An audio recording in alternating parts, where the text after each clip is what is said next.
N'ayez pas peur de la critique. Parce que la critique n'est pas mauvaise. Les critiques nous construisent. Mais vous qui critiquez, ce qui compte, ce n'est pas la critique en soi. C'est l'intention avec laquelle vous critiquez quelqu'un. Quelqu'un fait une œuvre, vous critiquez que ce n'a pas été bon, que ce n'est pas ce qu'il devrait faire, qu'il devait améliorer, qu'il n'a pas été capable de bien exprimer l'introduction, qu'il n'a pas très bien conclu. Je suis d'accord. La personne va prendre ses feedbacks. Mais l'intention, c'est quoi? Si l'intention de la critique que vous émettez sur votre collaborateur est de l'aider à piger les erreurs, les déficiences et construire des améliorations, voilà les critiques qui font construire. Mais si la critique que vous avez sur les autres est de les anéantir, de les exclure, de montrer qu'il n'y a que vous qui avez le monopole d'un talent ou d'un savoir, c'est une démarche que je vous déconseille. Et cette démarche, elle est très courante.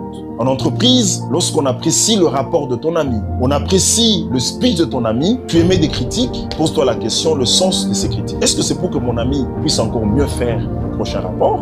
Ou seulement qu'on dise, quand on a entendu les critiques, on se rend compte que ce travail est bon. C'est très important de critiquer, mais regardez l'esprit avec lequel vous construisez vos critiques vis-à-vis des autres. Et moi, je vous conseille de faire des critiques qui construisent, des critiques qui permettent aux autres d'améliorer. Et d'ailleurs, pour votre information, vous verrez que les innovations qui sont arrivées dans la technologie, que ce soit dans la téléphonie, que ce soit dans le numérique, regardez toutes les innovations qui sont arrivées dans le monde de la technologie, c'est au décours de critiques. On a remarqué par exemple que tel logiciel pouvait être attaqué, que tel instrument n'avait pas de confidentialité. Et au fil des années, les critiques ont permis à l'humanité d'innover, et ces critiques nous ont permis aujourd'hui d'avoir des nouvelles technologies. Et donc, la critique est un élément, est un ingrédient de développement.